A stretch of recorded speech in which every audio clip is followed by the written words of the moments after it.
vida morta e escravo do prazer. Entre parênteses, socorro, Caio. Tirei as crianças da sala. Né? Ô, Caio, eu tenho 27 anos. Eu sou solteiro. E moro com a minha família. Minha mãe é viúva, tá? Eu cresci numa família mineira, não muito religiosa. Apenas católicos não praticantes. Ô, Caio, eu cresci meio fragilizado e por volta de uns 10 anos eu comecei a notar umas crises existenciais em mim e uma certa anedonia, indiferença, sobretudo... Com que idade? 10. Uma certa anedonia. Isso. Indiferença sobre tudo, mas ainda tive vontade de viver. Por volta dos 13 anos, essas crises existenciais se tornaram ataques de pânico terríveis e vinham misturados com uma fase depressiva. Nessa fase ruim eu sofri um abuso emocional e físico por um parente. Eu tinha muito medo do meu pai e ninguém soube de nada. Hoje, com tudo isso resolvido, eu me tornei um ser viciado em praticar sexo oral em homens. Vontade de dar para caras mais velhos que eu, bem mais velhos. Vontade de ver jovens entre 15 e 18 anos transando. Qual é a idade do abuso dele que ele está descrevendo? O 15 e 18 como sequela? Foi o que foi feito a ele, foi o que ele reprimiu e se tornou pelo refluxo da repressão. Você empurra aquela mola, ela volta, uma força enorme. Por esse refluxo, ela se manifestou assim. Ele foi obrigado a fazer sexo oral num parente bem mais velho. Aí tá voltando aí. Tudo que ele sente, ele se culpa de ter feito isso, ele se culpa achando também que havia uma coisa nele que seduziu o pobre do parente, que fez isso nele. Sim. Como todo bom abusado que se culpa, ele também se culpa. Uma leitura inevitável. A outra coisa que acontece é que ele faz sexo oral para se punir de ter provocado isso em alguém e ter sido ferido por essa pessoa. Assim, então faz em mim, que foi como o parente dele fez, o tio mais velho, seja lá o que for, fez nele. Ele se pune fazendo isso até hoje. Então desenvolveu um prazer mórbido. O mesmo prazer de fazer o sexo oral é equivalente ao modo do seu distrato pessoal, da maneira como ele se indigna, ele se torna indigno para si mesmo por aquele ato. Então ele chama de meu prazer e de minha miséria, como acontece com muita gente nessa mesma situação. E querer ver pessoas naquela idade que ele estava, quando aconteceu com ele, também repetirem a mesma cena, é querer assistir o seu filme projetado na existência do outro. O que carrega também um monte de outros tópicos psicologicamente enfermiços dentro dele. É a maneira dele expressar o seu tesão adoecido, que é carregado também de uma espécie de vingança erótica presente nele. Enfim, tem uma quantidade grande de nuances presentes no processo, mais do que ele imagina. E aí? Pois então, Caio, aí eu tenho vontade de ver jovens entre 15 e 18 anos transando, tanto faz se for homem ou mulher. Eu não consigo desenvolver afeto, nem me atrair por ninguém, se não for pela aparência ou pela paixão sexual, Caio. Minhas alegrias em viver estão muito limitadas ao hedonismo, sexo e à pornografia, que eu tinha esquecido e me livrado, mas ela voltou a ser foco da minha curiosidade e algo ocasional. Só um parêntese. Vai. Não existe a menor possibilidade da pessoa se entregar à promiscuidade nesse nível de variedade, de indiferença, descrito por você e conseguir que no coração exista qualquer espaço para afetividade, afetividade focada num objeto, numa pessoa, em alguém. Não existe.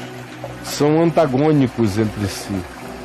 A afetividade é profundamente espiritual e a promiscuidade é absolutamente carnal e animal. Então, tem gente que pensa que o afetuar-se habita o mundo da eroticidade. Não necessariamente. A eroticidade pode fazer parte do afetuamento humano quando esse afetuar-se é um afetuar-se que evoca a eroticidade numa relação compatível. Do contrário, o afetuar-se é sempre de natureza profundamente espiritual. Diferentemente do desejo carnal, da paixão carnal, da vontade de ver, de pegar, de meter, de ser metido, de sentir, de rasgar, que tem muito a ver com poder. Tem a ver com poder de dizer eu dou, eu aguento, me come, me lacera, eu vou te arrebentar, é poder. É possuir, é fazer a fila dos desejos acontecer na nossa cara. Tudo isso tem a ver com poder, com posse. Não tem a ver com amor nem com afeto. Ao contrário, eles são antagônicos entre si. Se você conseguisse amar, você pararia a promiscuidade instantaneamente. Você não consegue parar a promiscuidade porque você não ama. O amor não se promiscui. Quando você vira uma pessoa se promiscuindo, é porque essa pessoa não consegue amar. Porque uma pessoa que ame não consegue se promiscuir. Guarde isso como um princípio para o resto da sua vida. Você vai entender a si mesmo e vai entender muita coisa. Pode prosseguir. Pois então, Caio, às vezes até rola a vontade de ter uma namorada, estabilizar e ter uma vidinha comum. Mas o que sinto em mim é que as parafilias vêm surgindo de forma estranha e crescente. Ele conhece as palavras, né? Sim, ele está estudando psicologia. Ele está usando o próprio anedonia, parafilia. Ele conhece. Enfim.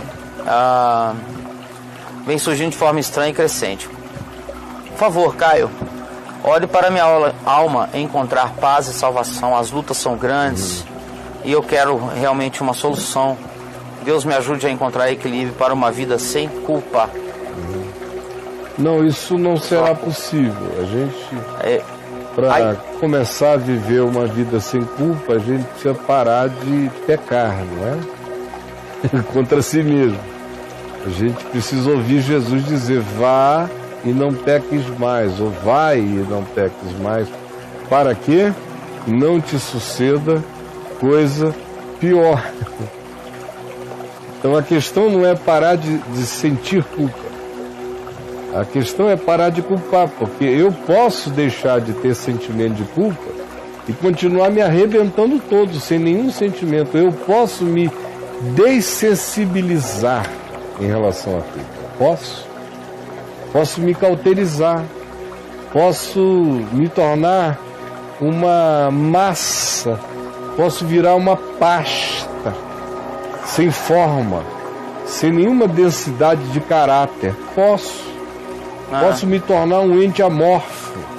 Posso perder todo o enervamento psíquico ético do meu ser.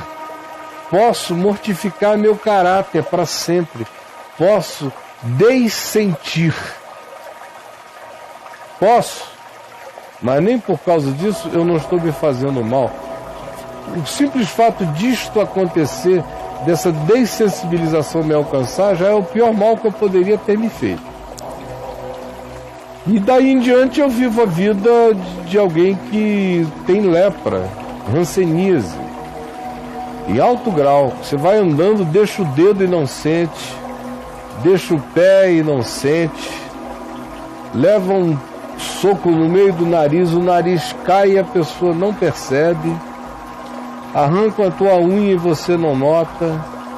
Você é tão violento contra você mesmo, mas porque perdeu a capacidade de se sentir, você é capaz de, como eu já vi gente que na ação grotesca e insensível destruiu o próprio olho, porque não sente. Então a questão não é deixar de sentir, sentir me salva. Culpa me faz bem.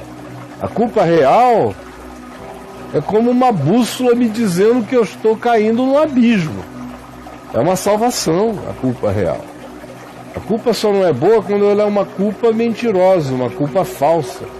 É uma culpa produzida, é culpa neurótica, é culpa criada pelas regimentações, pelas construções moralistas dos homens, mas que não tem nenhum sentido quando comparado com o que Deus chama de vida para o ser humano.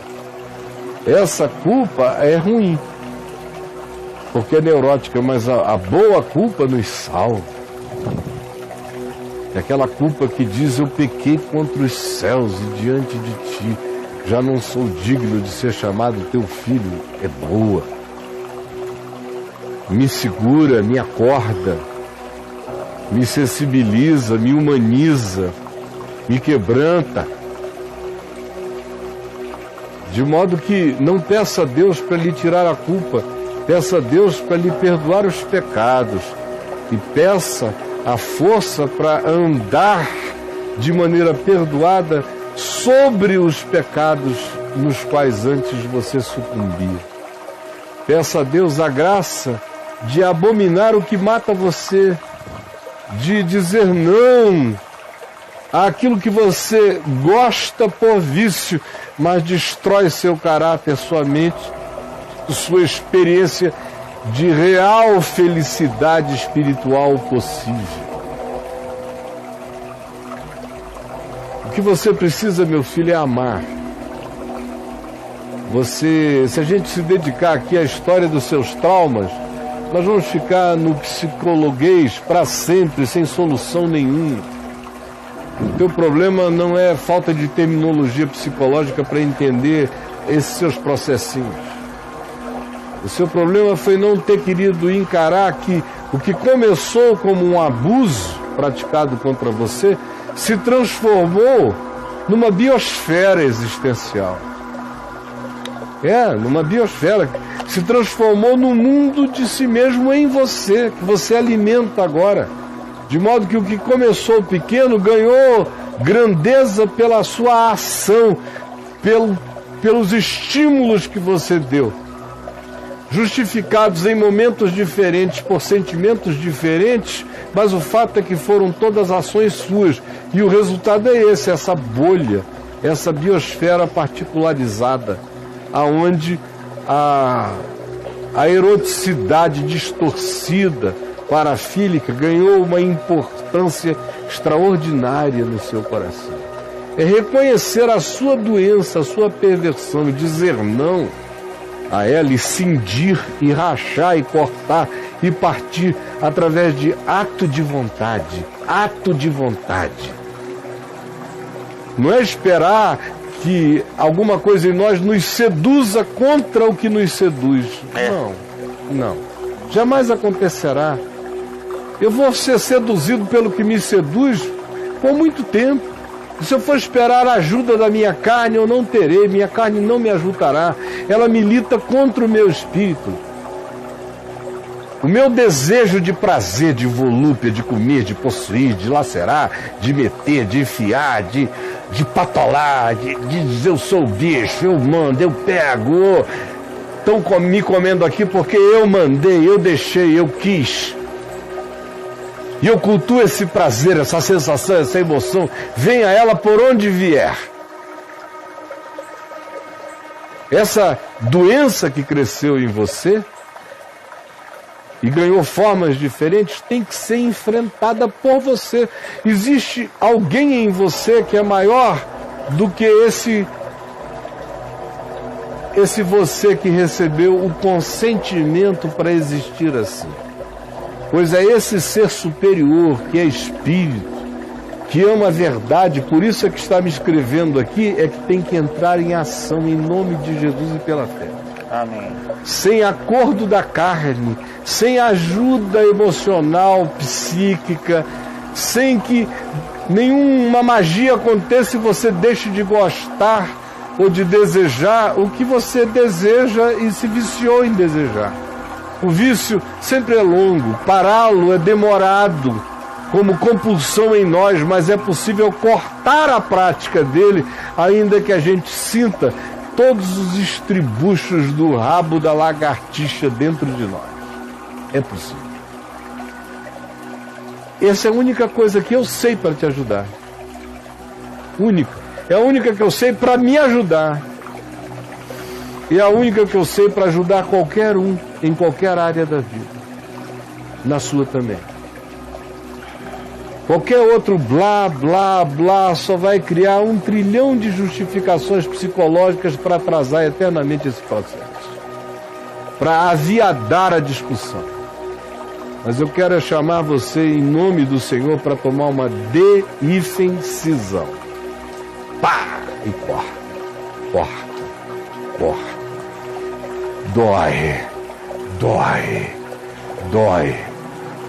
Dói. Você pode usar a técnica que queira.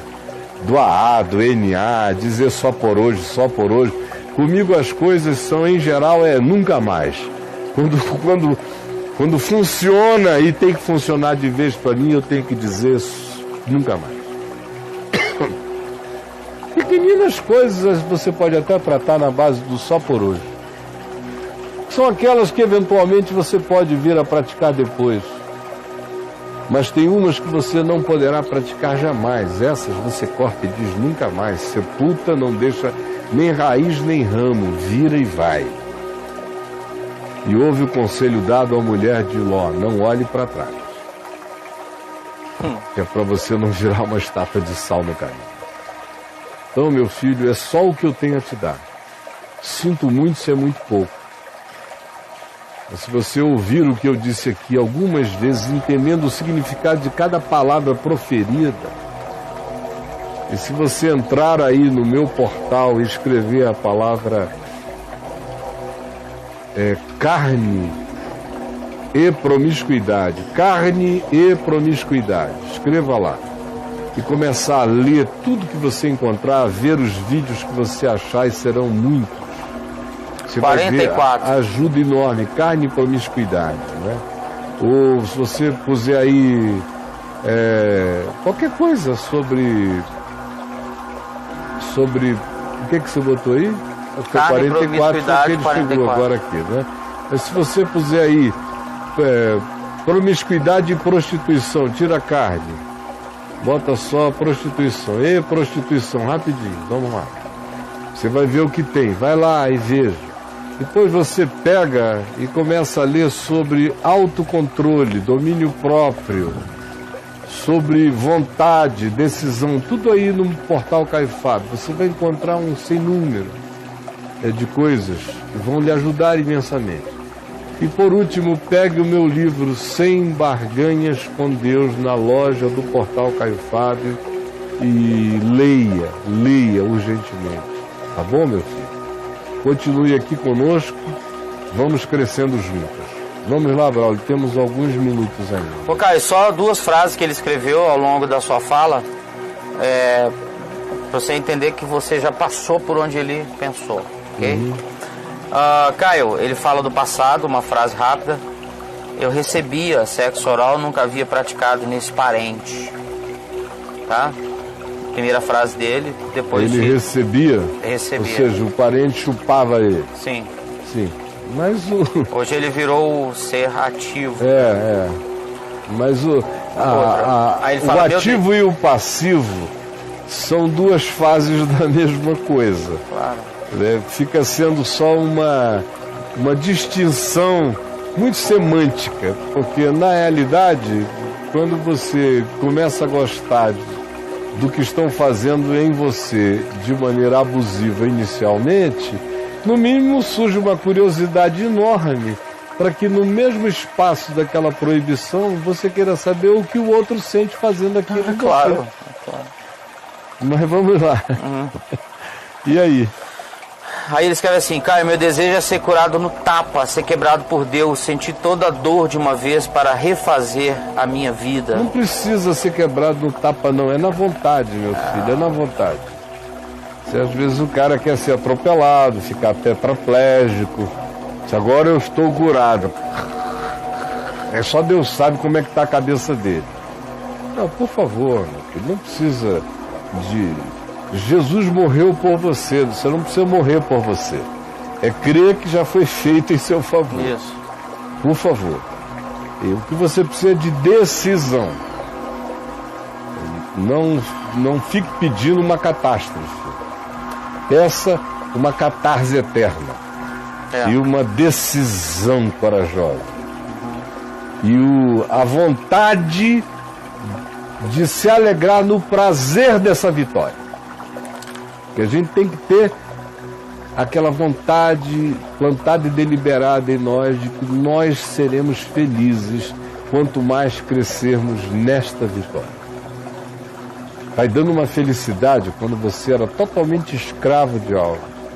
Toma uma decisão, aparentemente fraca, pequena ainda, mas persiste nela, prevalece nela, continua nela, persevera nela.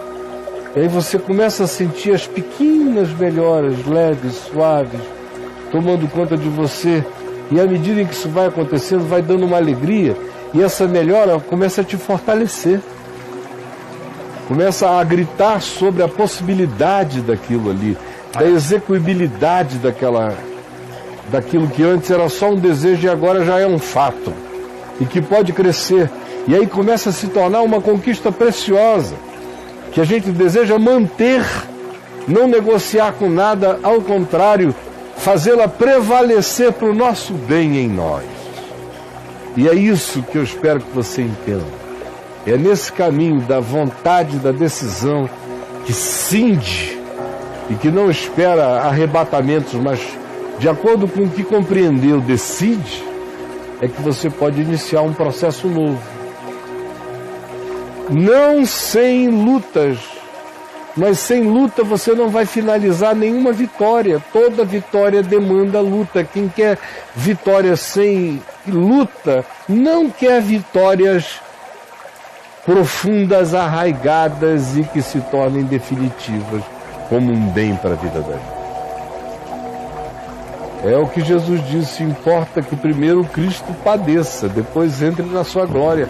Viver o padecimento faz parte do processo, até que você vai entrando nessa glória.